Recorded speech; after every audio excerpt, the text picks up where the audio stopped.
Hi ಕಂದ. ಈ ಬಾರಿ ನನ್ನ ಮಗ ಬಂದು ನನ್ನ ಹತ್ರ ಹೇಳ್ತಾ ಇದ್ದ, ಅವ್ರ ಅಕ್ಕ ಯಾರ ಹತ್ರನೋ ಫೋನಲ್ಲಿ ಮಾತಾಡ್ತಿದ್ದಾಳೆ ಅಮ್ಮ.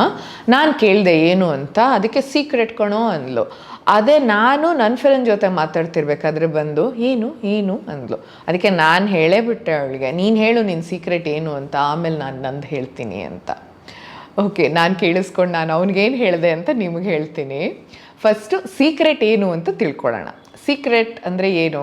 ಈಗ ನನ್ನದು ಇದು ಪರ್ಸನಲ್ ಇದು ಅಷ್ಟೇ. ನಾನು ಅದನ್ನು ಈಗ ಯಾರಿಗೂ ಹೇಳಲ್ಲ.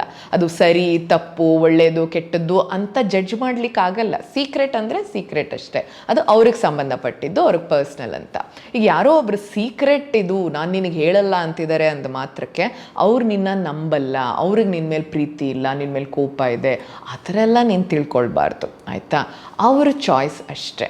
ಓಕೆ, ಯಾರೂ ಅವರನ್ನು ಫೋರ್ಸ್ ಮಾಡಬಾರ್ದು ಸೀಕ್ರೆಟ್ ಹೇಳು ಏನು ಅಂತ. ಆಮೇಲೆ ನಿನಗೂ ಕೂಡ ಅವ್ರು ಬಂದು ಫೋರ್ಸ್ ಮಾಡೋ ಹಾಗಿಲ್ಲ. ಓಕೆ, ನಿನಗೇನೋ ಇದು ಸೀಕ್ರೆಟು ಹೇಳಬಾರ್ದು ಅನಿಸಿದ್ರೆ ಹೇಳಬೇಡ ಅಷ್ಟೇ. ಓಕೆ, ಯಾರಾದರೂ ಬಂದು ಕೇಳ್ತಾ ಇದ್ದರೆ no, I don't want to share this ನಾವು, ಇದು ನನಗೆ ಹಂಚ್ಕೊಳ್ಳೋಕೆ ಈಗ ಇಷ್ಟ ಇಲ್ಲ ಅಂತ ಹೇಳ್ಬೋದು. ಇದನ್ನೇ ಪುಟ್ಟ ಪುಟ್ಟ ಹೆಜ್ಜೆಯಲ್ಲಿ ಚಿಕ್ಕ ವಯಸ್ಸಿನಲ್ಲಿ ನೀವು ತಿಳ್ಕೊಳ್ಬೇಕಾಗಿರೋದು ಬೌಂಡ್ರಿ ಅಂತ. ಬೌಂಡ್ರಿ ಅಂದಾಕ್ಷಣ ನಾವು ಬೇರೆಯವ್ರನ್ನ ಇಲ್ಲಿಗೆ ಬಿಡೋದಿಲ್ಲ. ಇದು ನನ್ನ ಪರ್ಸ್ನಲ್ ಸ್ಪೇಸ್ ಅಂತ ಅಷ್ಟೇ. ಒಳ್ಳೆಯದು ಕೆಟ್ಟದ್ದು ಅಂತ ಜಡ್ಜ್ ಮಾಡಕೂಡ್ದು. ಯಾರಾದರೂ ನಿನ್ನ ನಂಬುತ್ತಾರೆ, ನಿನ್ನ ಪ್ರೀತಿಸ್ತಾರೆ ಅಂದರೆ ಅವ್ರ ಆ ಸೀಕ್ರೆಟ್ಗೆ, ಆ ಬೌಂಡ್ರಿಗೆ, ಸ್ಪೇಸ್ಗೆ ರೆಸ್ಪೆಕ್ಟ್ ಕೊಡ್ತಾರೆ. ನೀನು ಕೂಡ ಇದೇ ರೀತಿ ಯಾರಾದರೂ ಹೇಳಿದಾಗ ರೆಸ್ಪೆಕ್ಟ್ ಮಾಡಬೇಕು.